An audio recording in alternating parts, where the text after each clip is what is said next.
and it got to come out.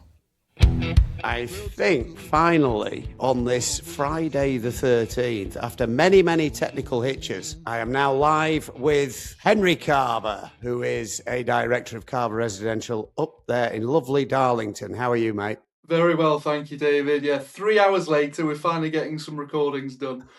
Yeah, very well, thanks. Are you all right? Yeah, I'm okay. I got to the gym this morning following your playbook a little, and we're both gym goers early morning, and some people think I'm absolutely mad. I don't know how people react to you. Probably similarly, really. Yeah, a lot of people think, they much prefer their lie-in, but no, I've been consistently going to the gym first in the morning, 6 a.m, probably since about 2018. When our bullets get the same, boom, boom, boom, boom. I like the viewers of Talk Property to get a bit of a feel for the guests we have on, so I'm going to ask you some questions not associated with what you do at all. Okay. So what is your favourite film? Layer Cake. Daniel Craig, and his cover, of course, is an estate agency. Interesting. Sienna Miller, and yeah, just a cracking film, and yeah, love it. And a shock ending, as I recall, because he's sort of dreaming about getting out of the horrible business he's in, as he's made lots of money and he's got the girlfriend there, Sienna Miller, who looks great in the film. And then that final, I don't want to ruin it for anyone, but the final scene is quite harrowing, isn't it? Welcome to Layer Cake, son. Yeah, cracking film. Really good soundtrack as well. Really good soundtrack. Estate agents are renowned for walking in on embarrassing situations now and again. Tell me about the most comical thing that's happened to you. That I can say on a podcast. Okay, yeah, it was embarrassing. You know, I was a lot younger than I am now. There was a single lady. I won't want to say her name. Obviously, her age may well have been two and a bit times the age of myself. She agreed to use our services in the end, and we sold the property. So it's a successful outcome. But before I walked around the property, and again, she left me to it. Quite often homeowners would insist on, chaperoning you around the property, showing you said bedroom and bathroom and whatever. Obviously, not that I can't see it for myself, obviously, but it's good to have that conversation with the homeowner as you go around. But in this instance, she didn't, and I know why. In her bedroom was a portrait, and she was fully starkers from the waist up. In her bedroom, her own bedroom, which I thought was a little bit sort of strange. And I walked back down having to have a very, very professional conversation with this person, and she just glossed over it. She went, "Oh, I hope you don't mind my picture in the bedroom." And I'm like, I don't know what to say. You brought into this family business from an early age, so tell me how that's developed for you over the years. Both my parents were estate agents. Obviously, Dad owning the business when I was young. It was sort of just natural to sort of fall into it. So I actually did building surveying at university. I graduated in 2010, worked as a building surveyor or a graduate building surveyor for maybe 18 months or so. I did EPCs, which were, quite boring, going into loft spaces and measuring insulation depths. So I then went into the commercial world, commercial agency and professional work as well, again as a graduate surveyor. Again, probably similar. It was a really, really good experience to have.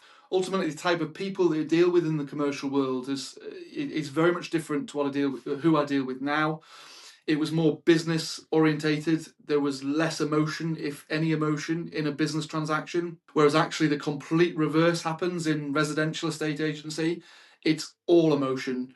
People move house due to emotion. Obviously, you've got the buy-to-let investors. That's obviously business, but 90+% of the market is moving because, again, it's a feeling. It's not a black and white fact, if that makes sense. Yeah, that's great. And obviously you use our system, our app, or Carver Residential in terms of the videos. People have to sign up to watch them. What's your take on that? What are the advantages of using that? The first advantage, there's lots of them. The first advantage is we know who they are. So anyone that's looking at properties or videos on YouTube, of course, the agent can have a conversation with the homeowner and says, your video's doing really well on YouTube. It's got 30 views or whatever it is. We can say to that client, it's had 30 views and we've spoken to 10 of them. 5 of them aren't interested because of X, Y, and Z. The other 5 we're going to keep on at them. They're having a conversation with their spouse, their other half, and we've got their information. We can speak to them. Again, as salespeople, it's our job to convert that into a viewing,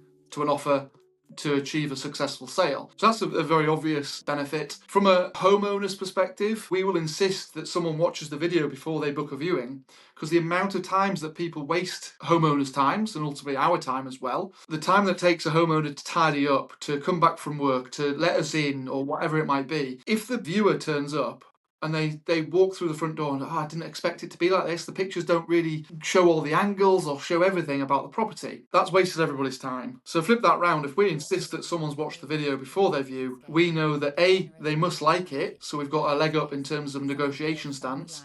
But B, from a vendor's perspective, they know they're serious. So it's preventing time wasters.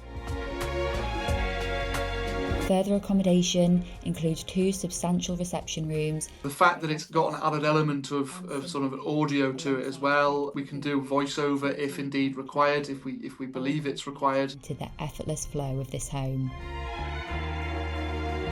To give a bit more information, so it's not just what the eye can see. Obviously you can see it's a kitchen, you can see it's a bathroom, but ultimately if we can say when that kitchen was installed through that video, it's also an added benefit, along with the beautiful taste of music that you add.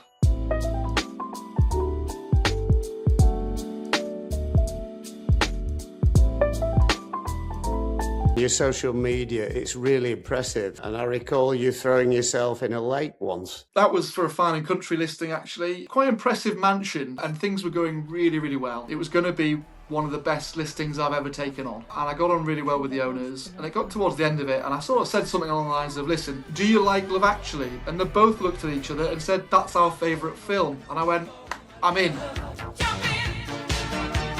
I got my phone out, I showed them the video.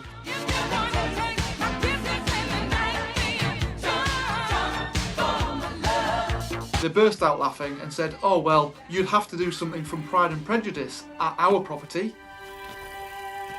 Of course I agreed there and then. I kind of knew the scene that she was referring to when Colin Firth jumps in the lake and comes out absolutely saturated in his white shirt, walking towards the mansion with a horse. I didn't have a horse, but I had a pond and I had a white shirt. Yeah, anything like that I'm more than happy to do. It's a good bit of fun.